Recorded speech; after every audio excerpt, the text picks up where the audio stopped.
Seguimos con un nuevo episodio de este tema. Forjadores del Cristianismo en su segunda edición.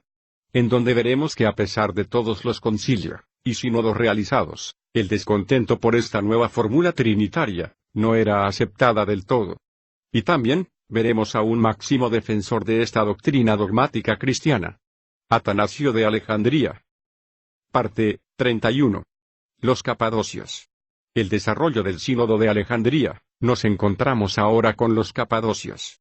Eran obispos venidos de la región de Capadocia y sus nombres eran Basilio de Cesarea, Gregorio de Nisa, y Gregorio Nacianceno. Afirmaron que la palabra hipóstasis era ambigua y se prestaba a diferentes interpretaciones. Finalmente ellos propusieron una fórmula que es la siguiente.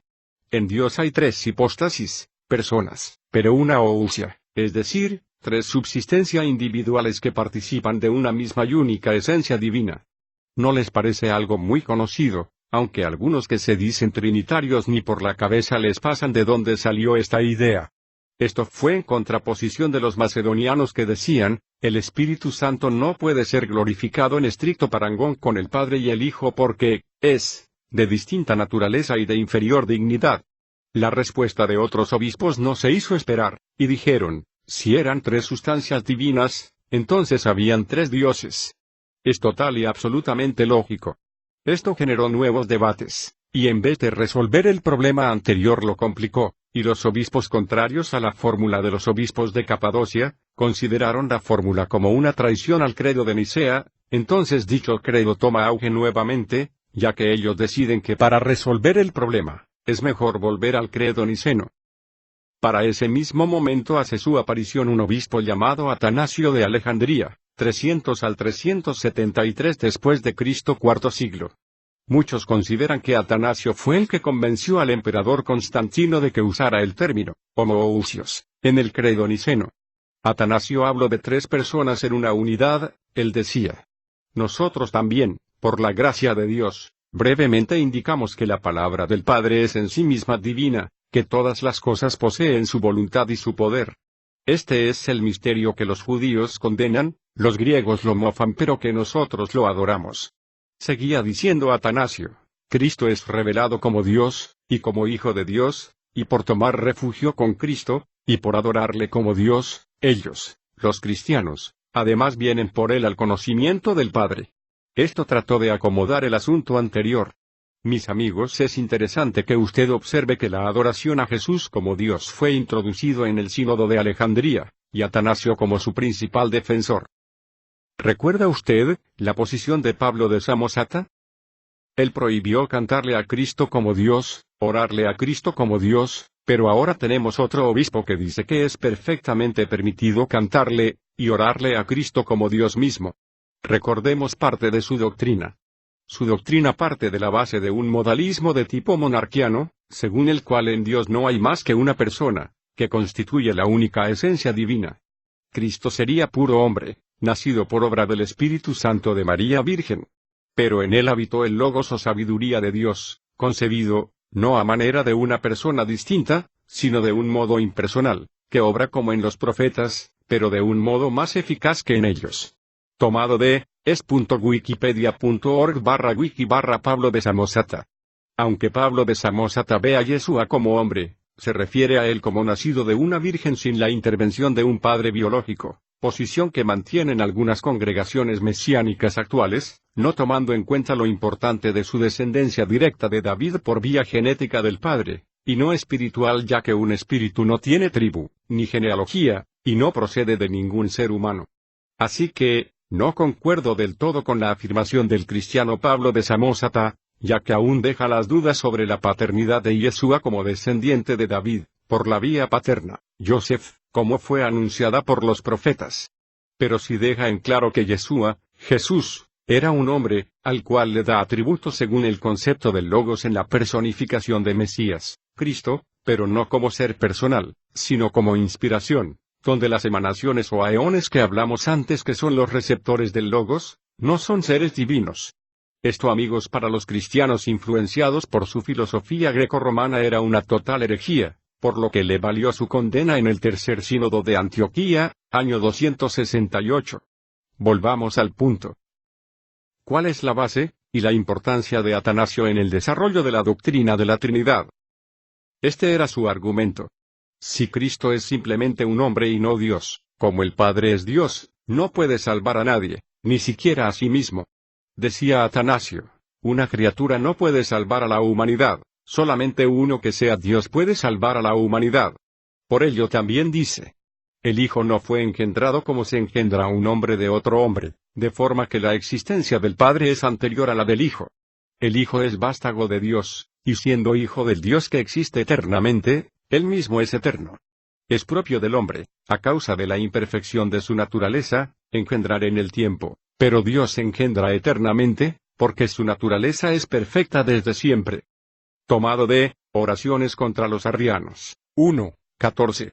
Seguía diciendo Atanasio, si Cristo es una criatura, Él no tiene otro deber que servir a Dios como otra criatura.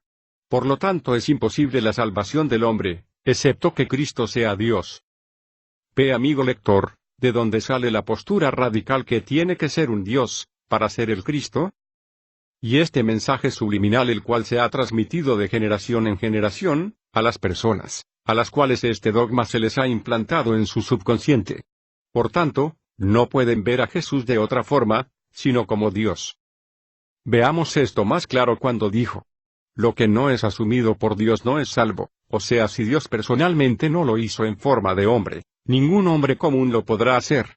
Por lo tanto afirma, la salvación requiere que el hombre no sea asumido por un intermediario cualquiera, sino por Dios mismo. Si el Hijo es una criatura, escribe Atanasio, el hombre seguiría siendo mortal, no estando unido a Dios. Más aún, el hombre no sería divinizado, si el Verbo que se hizo carne no fuese de la misma naturaleza que el Padre.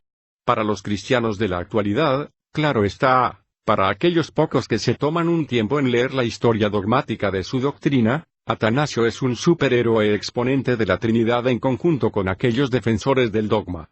Seguimos, por supuesto, una gran cantidad de teólogos de esa posición, se preguntaban, ¿cómo expresar la multiplicidad de la deidad y al mismo tiempo la unidad dentro de esa multiplicidad?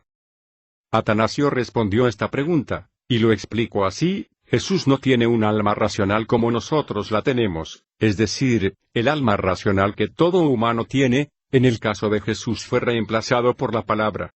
La palabra vino a ser su alma racional. Aunque dice aquí, perfecto Dios y perfecto hombre, de un alma racional y carne humana que subsista, esto lo contradice cuando dice, quien a pesar de que es Dios y hombre, sin embargo, Cristo no es dos, sino uno. Por lo tanto la lógica de Atanasio da a entender que el Logos Cristo es su alma racional, en el cuerpo de un hombre. Veamos este interesante comentario al respecto. Con todo, de investigaciones recientes resulta que en la cristología de Atanasio no hay puesto para el alma humana de Cristo. A. Stulken tiene el mérito de haber descubierto que, como teólogo, Atanasio no atribuye ningún papel importante al alma humana de Cristo. Es verdad que G.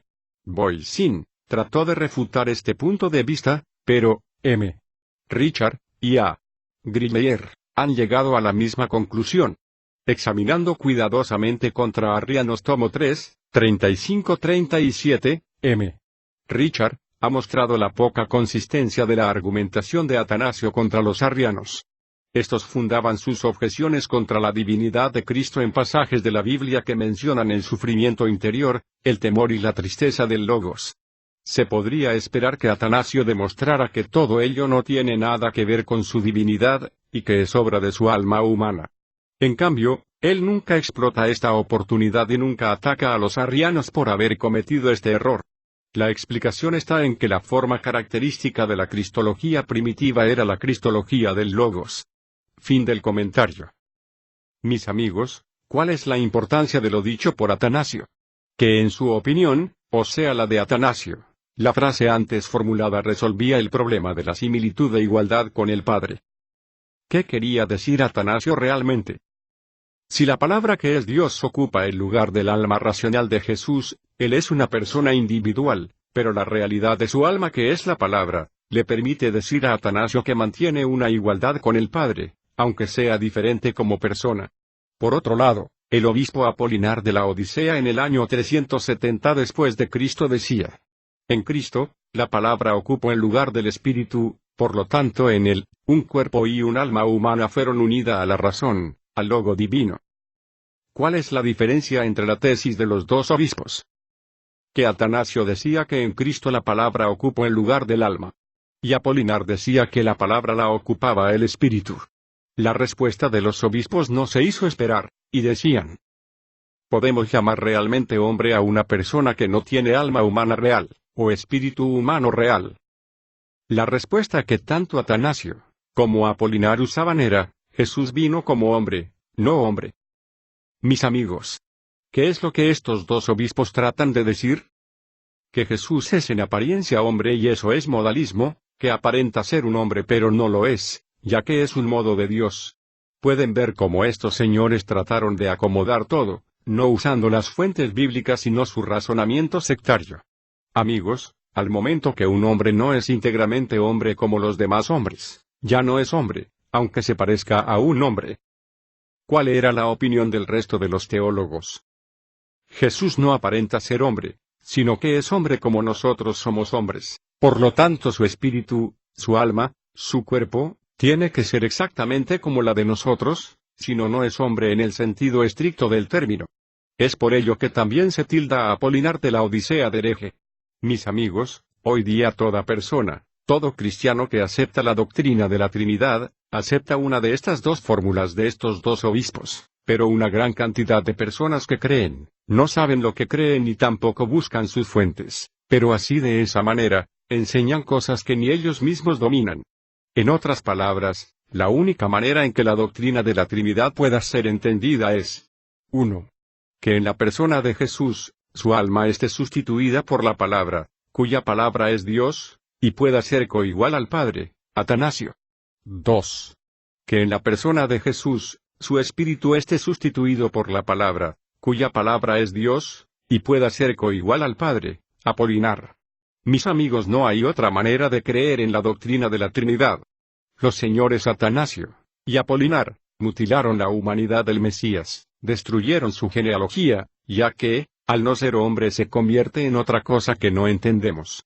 Todos estos debates y discusiones teológicas nos llevan al Concilio de Constantinopla del año 381 después de Cristo, donde se busca desesperadamente una fórmula que pueda traer unificación al cristianismo de esa época.